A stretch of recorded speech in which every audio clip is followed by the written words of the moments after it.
Well, earlier in the year, Congress passed tax reform. It's now become known as Tax Reform 1.0, which means Tax Reform 2.0 should be right around the corner.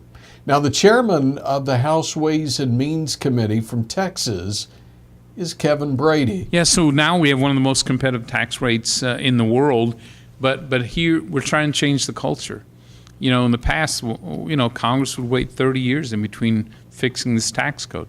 We would fall behind China and Europe and Canada and Mexico, and then we try to fix it in some way. We want to change that culture. We know our global competitors, where a lot of our ag community exports, competes, sells against, we know they're not going to sit still.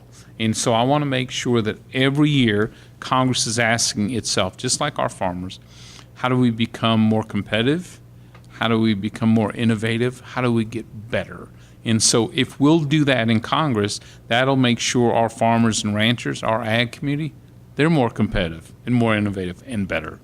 Yeah, and Tax Reform 2.0 is set to be unveiled this week.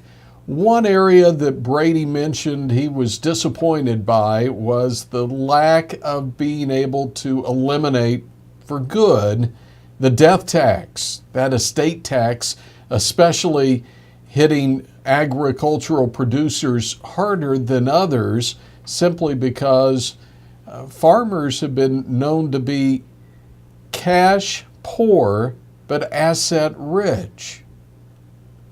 Again, Tax Reform 2.0 getting teed up this week by the House Ways and Means Committee.